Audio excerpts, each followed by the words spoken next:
कवि अगम जिमि ब्रह्म सुख अहम मलिन जनेश। सियावर रामचंद्र जी की जय।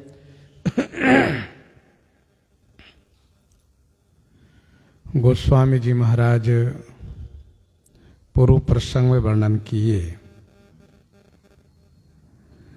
श्री भरतलाल जी महाराज श्री राम जी के ही मार्ग से चल रहे हैं, इसीलिए उस मार्ग में रहने वाले लोग श्री भरतलाल जी का दर्शन बड़ी आसानी से कर रहे हैं। उस गांव की जो महिलाएं हैं वह आपस में सुंदर चर्चाएं कर रही हैं तथा अपने भाग्य की प्रशंसा कर रही हैं।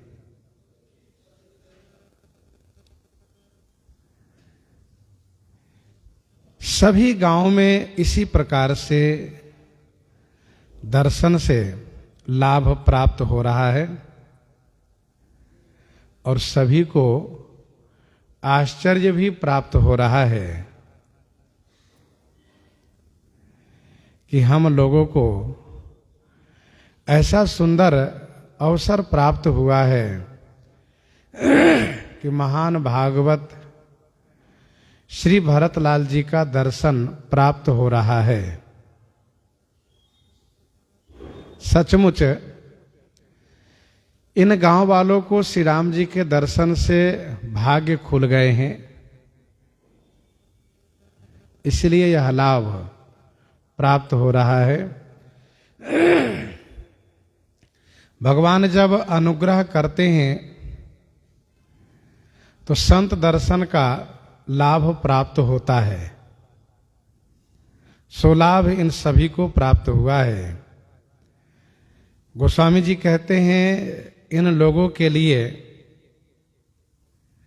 यह जो आनंद प्राप्त हुआ है यह आनंद वैसा ही है जैसा कि मरुस्थल वासियों को कल्प वृक्ष प्राप्त होने से आनंद प्राप्त हुआ हो, तथा इन लोगों के भाग्य ऐसे ही चमक रहे हैं जैसे कि मानो सिंघल द्वीप वासियों को दैव योगवश तीर्थराज प्रयाग प्राप्त हो गए हों। श्री भरतलाल जी महाराज अपने गुणों के सहित श्री राम जी के गुणों की कथा सुनते हुए तथा श्री रघुनाथ जी को स्मरण करते हुए चल रहे हैं। तीर्थ मुनि आश्रम सुरधामा निरखि निमज्जहि करहि प्रणामा। तीर्थ मुनि आश्रम सुरधामा। तीर्थ मुनि आश्रम सुरधामा निरखि निमज्जहि करहि प्रणामा। रास्ते में तीर्थ का दर्शन करते हैं तथा मुनि आश्रम और सुरधामा माने देवालय का दर्शन करते हैं। तीर्थ में स्नान करते हैं, देवालय और मुनि आश्रम को प्रणाम करते हैं तथा मन ही मन मांगहि वर एहु। सिय राम पद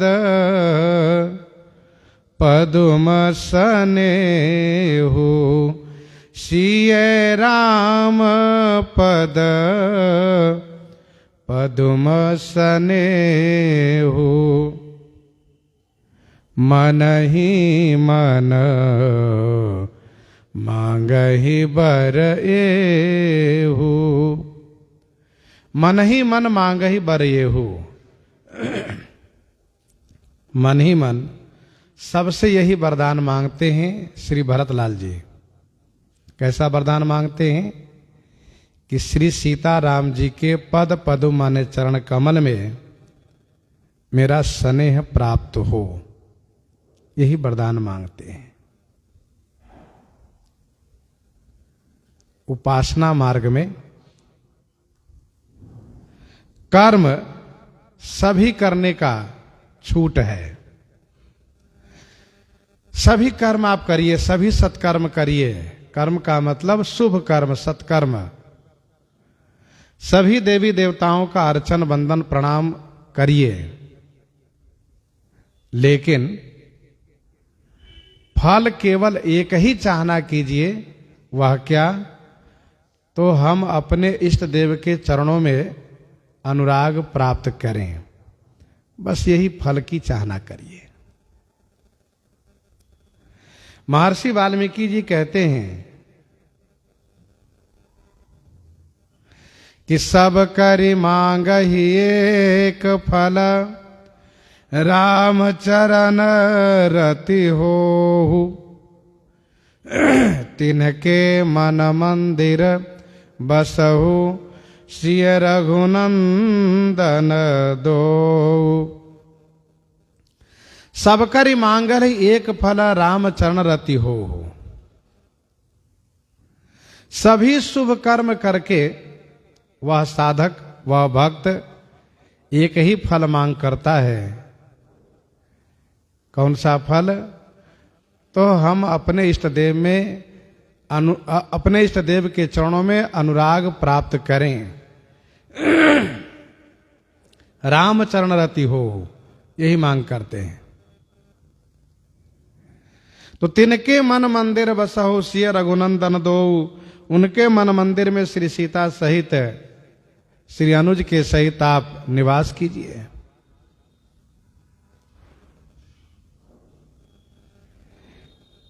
दूसरा इसका भाव यह है, भगवत प्राप्ति के दो मार्ग है।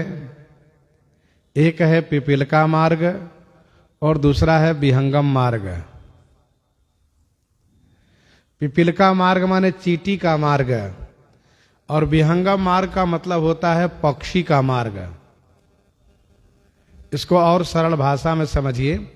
पिपीलिका मार्ग माने भूमि का मार्ग, और विहंगम मार्ग माने आकाश का मार्ग। विहंगम मार्ग अर्थात आकाश मार्ग से चलने की योग्यता होनी चाहिए, सामर्थ्य होना चाहिए। और पिपीलिका मार्ग, भूमि का मार्ग वह है, उसमें सब कोई चल लेते हैं। इसका और अभिप्राय समझिए और इसका स्पष्टीकरण समझिए। पिपीलिका मार्ग का मतलब यह है कि सभी देवी देवताओं से प्रार्थना करते हुए, सबसे आशीर्वाद लेते हुए चलना है। और विहंगम मार्ग का मतलब यह है कि सीधे अपने इष्ट देव के पास पहुंच जाना है। यही है पिपीलिका मार्ग और विहंगम मार्ग का अभिप्राय, स्पष्टीकरण। जैसे किसी को प्रधानमंत्री जी से मिलने की इच्छा हुई, तो यदि उनका संबंध प्रधानमंत्री जी से प्रगाढ़ है, तो वह किसी से सहायता न लेते हुए, किसी से अनुमति न लेते हुए सीधे वे प्रधानमंत्री जी के पास पहुंच सकते हैं। लेकिन जिनका प्रधानमंत्री जी से सीधे संबंध नहीं है, वे तो अपने जिला स्तर के अधिकारियों से संबंध बनाते हुए, फिर प्रदेश स्तर के अधिकारियों से अनुमति लेते हुए, और तब केंद्र तक पहुंच सकते हैं। वैसे ही जिनमें योग्यता है, जैसे श्री भरतलाल जी हैं, श्री लक्ष्मण जी हैं, श्री हनुमान जी जैसे महान भागवत हैं, ये सीधे भगवान तक पहुंचते हैं। भगवान तक पहुंचने का सामर्थ्य इनमें है। लेकिन गोस्वामी जी कहते हैं कि हम सब जैसे जीव सीधे वहां तक तो नहीं पहुंच सकते हैं ना, इसलिए हम सबसे आशीर्वाद लेते हुए फिर वहां तक पहुंच सकते हैं, वहां तक जा सकते हैं। इसलिए गोस्वामी तुलसीदास जी महाराज ने जो 12 ग्रंथ बनाए हैं, 12 ग्रंथ, इसमें से 6 ग्रंथ विहंगम मार्ग के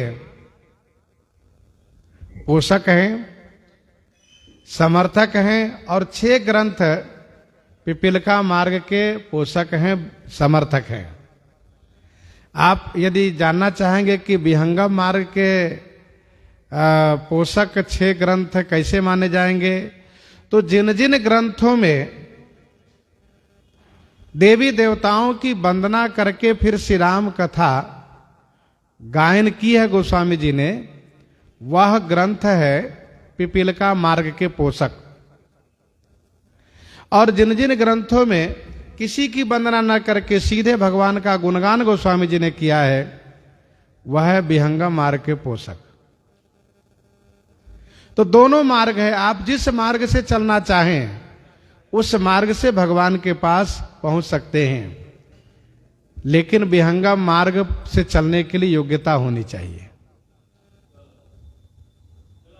हम जब कहीं दूर जाते हैं तो उसके लिए हमें आकाश यान की भी सुविधा है और भूमि यान की भी सुविधा है। तो भूमि यान से समय लगता है, लेकिन उसमें कोई विशेष समस्या नहीं रहती है।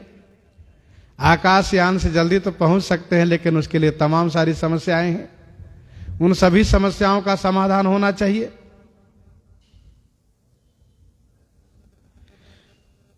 इसलिए गोस्वामी जी महाराज विनय पत्रिका 36 पद में यह पद प्रस्तुत किए। मातु पिता गुरु गणपति शारद शिवा समेत शंभु सुख नारद चरण बंदे बिनबऊ सब काहू देहु राम पदने हनिबाहु देहु राम पदने निबाहु।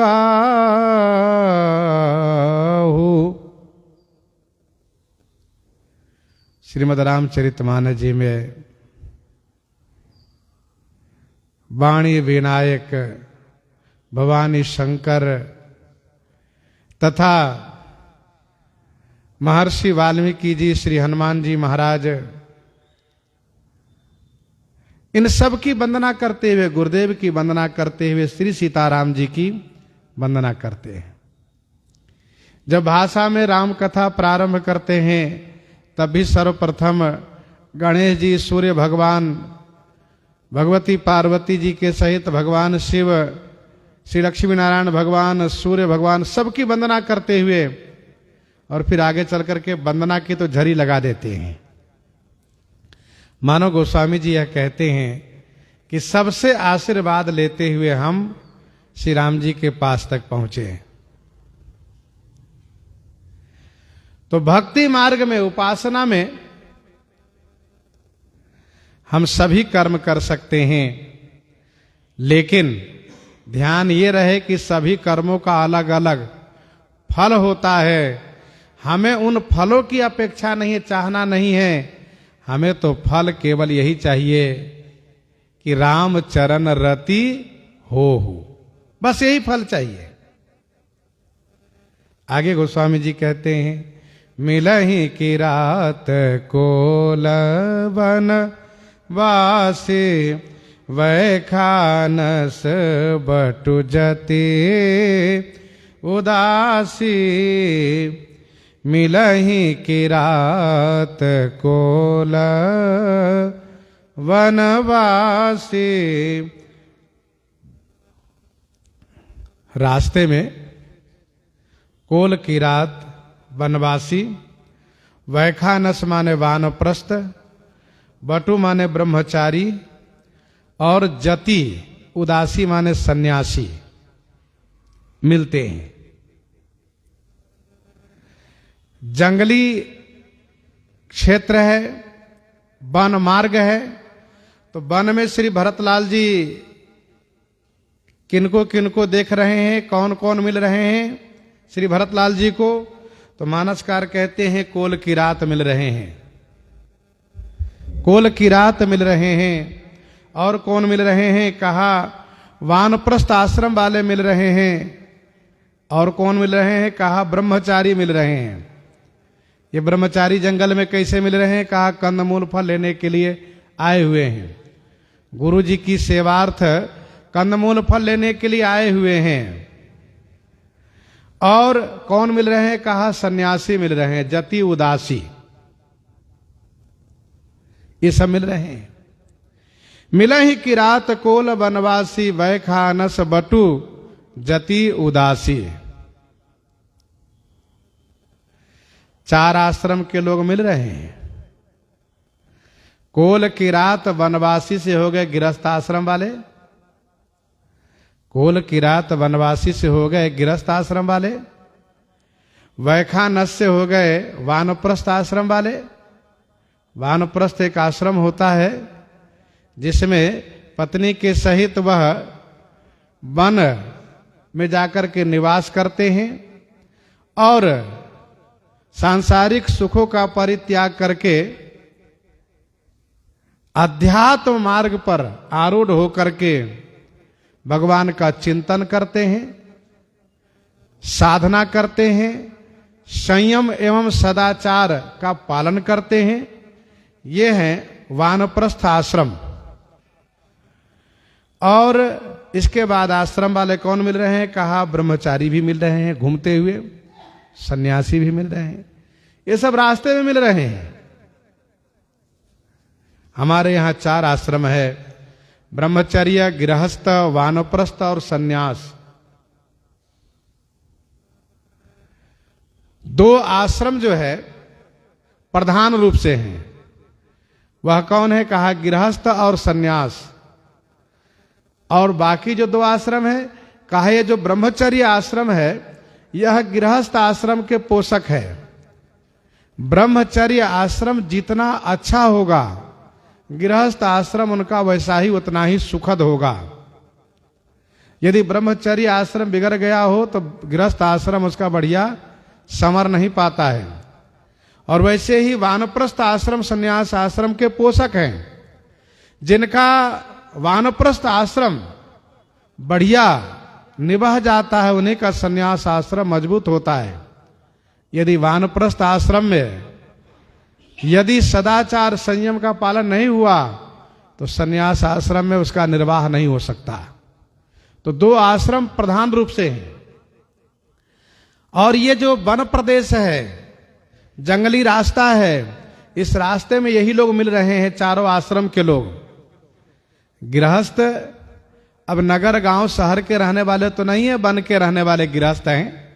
ये कोल की रात है, अपनी जीविका हेतु वन में विचरण कर रहे हैं। और बाकी जो आश्रम वाले हैं, जैसे कि भी आपने सुना, ब्रह्मचर्य आश्रम वाले कंदमूल फल लेने गए हैं, सन्यास आश्रम वाले तो विचरण करते ही रहते हैं, और वानप्रस्थ आश्रम वाले भी वन में ही रहते हैं। ये सब मिल रहे हैं। एक प्रश्न है इस चौपाई में, वह क्या? वनवासी गृहस्थ हो गए, वैखानस वानप्रस्थ हो गए, वटु ब्रह्मचारी हो गए, अब जति उदासी 2 नाम लिए जा रहे हैं सन्यासी के लिए। तो ये प्रश्न है कि 2 नाम क्यों लिए जा रहे हैं? एक ही नाम ले लिए जाते तब भी काम चल जाता। इसका उत्तर यह है, एक संत ने यह कहा कि जति का विशेषण है उदासी। जति का विशेषण है उदासी। जति माने सन्यासी और उदासी माने उदासीन रहने वाले हैं। तो क्या सन्यासी भी उदासी नहीं रहते, उदासीन नहीं रहते हैं? कहा हाँ कुछ सन्यास आश्रम वाले उदास से मुक्त होकर के प्रपंच में हो जाते हैं। सोचिए जति प्रपंच रहता, सोचिए जति प्रपंच रहता, विगत विवेक विराग। इसलिए यहां पर गोस्वामी जी ने कहा कि जति वह है कौन जो उदासी है। वैसे नाम दो दिए गए हैं। इस संदर्भ में दूसरे एक संत ने यह कहा कि नाम भले दोनों अलग अलग है लेकिन क्रिया दोनों की एक ही है, क्रिया दोनों की एक ही है, चाहे जति कह लीजिए चाहे उदासी कह लीजिए। तीसरे संत ने यह कहा कि जति माने सन्यासी और उदासी माने अन्य जो वैराग्यवान है वे लोग। उदासी माने वे वैराग्यवान लोग, अर्थात उनका कहना यह था सन्यासी माने वह जो शिव उपासक हैं और उदासी माने वह जो श्री राम श्री कृष्ण उपासक हैं, बैरागी लोग। चौथे एक संत ने यह कहा कि अरे भैया जति माने जत्न करने वाले, जति माने जत्न करने वाले, उपाय करने वाले कौन? उदासी लोग। इस प्रकार से अलग अलग अर्थ संत किए हैं और इसका मतलब केवल इतना ही है कि सन्यास आश्रम वाले, दोनों का मतलब है सन्यास आश्रम वाले। अच्छा, गोस्वामी जी दो नाम और भी जगह दिए हैं, केवल यही नहीं। कहूं कहूं सरिता तीर उदासी, कहूं कहूं सरिता तीर उदासी, बसहि ज्ञान रत मुनि सन्यासी, दोनों नाम दिए हैं। वैसे समाज में यदि आप ढूंढेंगे तो उदासी परंपरा से भी एक आश्रम है, उदासीन अखाड़े कहे जाते हैं। तो इस प्रकार से दो नाम दिए गए। वैसे सन्यास आश्रम में बहुत नाम अलग अलग हैं, लेकिन जति उदासी माने सन्यास आश्रम वाले, ये सभी एक ही आश्रम के हैं। कौन? सन्यास आश्रम के। ये लोग श्री भरतलाल जी को मिलते हैं, ये लोग श्री भरतलाल जी को मिलते हैं। तो श्री भरतलाल जी इन लोगों से अपने प्रियतम प्राणनाथ श्री रघुनाथ जी का परिचय पूछते हैं। कैसे पूछते हैं? तो पूछने की भी तरीका मालूम होनी चाहिए। पूछना इस प्रकार से चाहिए कि बताने वाले चाहे जितना जल्दी में हो वो भी ठहर करके आपको बता के जाएं। अब ऐसे ना पूछे लाठी मार भाषा में, यदि उनको बताने का भी इच्छा हो तो कहे छोड़ो इसे क्या मुंह लगना, चलो। सो नहीं। एक बार हम लोग यात्रा पर थे, हमारे साथ में एक सज्जन ऐसे थे, वे जब कहीं से रास्ता पूछे तो झगड़ा हो जाए उनसे। तो हमने कहा कि भाई इस तरह से आप क्यों पूछते हो? कहा महाराज जी क्या करें गुरु जी, हमारी भाषा इसी है। अच्छा, अलग अलग क्षेत्र की अलग अलग भाषा भी होती है, किसी भाषा में बड़ी मधुरता होती है। अच्छा, श्री भरतलाल जी महाराज श्री अयोध्या जी से हैं, अवध प्रांत की अवधी भाषा लोकप्रिय है। श्री भरतलाल जी महाराज जिस भाषा में पूछ रहे हैं ये सुनिए। करी प्रणाम पूछहि जेहि तेहि, केहि बन राम लखन वैदेही। करी प्रणाम पूछहि जेहि तेहि, केहि बन राम लखन वैदेही। जेहि तेहि माने जिस तिस से। ऐसा नहीं कि हर एक व्यक्ति से पूछ रहे हैं, जिस तिस से। मिल तो सब रहे हैं, लेकिन जेहि तेहि माने जिस तिस से पूछ रहे हैं। कैसे पूछ रहे हैं? कहा पहले प्रणाम करके। यह है एक सभ्यता, यही है शिष्टाचार, और यही है अवध प्रांत की लोकप्रिय मुद्रा। करी प्रणाम, पहले प्रणाम करके, भैया राम राम, भैया जय सिया राम, प्रणाम भैया। इस प्रकार से जय सिया राम प्रणाम नमस्कार करते हुए, साधु भाषा में दंडवत करते हुए फिर पूछते हैं। अच्छा, जैसे कोई सन्यास आश्रम वाले मिलते हैं, वरिष्ठ हैं, अच्छा महाराज जी दंडवत, स्वामी जी दंडवत महाराज स्वामी जी, इस प्रकार से तब उनसे पूछते हैं। और गृहस्थ आश्रम में कोई से वरिष्ठ हैं, प्रणाम कह करके पूछते हैं। बाकी लोग हैं जैसे जय सिया राम जय श्री राम करके पूछते हैं, तो करी प्रणाम, पहले प्रणाम करके जिस तीस से पूछ रहे हैं। केहि बन लखन राम वैदेही, हमारे श्री लक्ष्मण जी, श्री राम जी, श्री वेदेह नंदिनी जी किस वन में है आप बताइए। अब एक मन में जिज्ञासा होती है कि जेही तेही माने कौन ऐसे है जिनसे पूछते हैं, जिस तीस से पूछते हुए कौन है। तो श्री भरतलाल जी महाराज उनको देखते ही अनुमान लगा लेते हैं, क्या इन्होंने मेरे स्वामी को देखा है। कहते हैं ना, खाया हुआ शरीर अपने आप पता चलता है कि हाँ ये ठीक से खाया पिया है। वैसे ही वाणी से पता चलता है कि किस समाज में कैसे रहा है। गरीबी अमीरी पहराव से पता चलता है। ये तो बाहरी व्यवहार की बात रही। मन से ये कितने खुश हैं, कितने आनंदित हैं, यह चेहरे से ही पता चलता है कि ये खुश है कि नहीं। तो चेहरे पर अद्भुत आनंद की छटा है, खुशी है। तो श्री भरतलाल जी समझ लेते हैं कि ये आनंद, ये खुशी तो उन्हीं के चेहरे पर होगी जो हमारे श्री रघुनाथ जी का दर्शन किए हुए होंगे।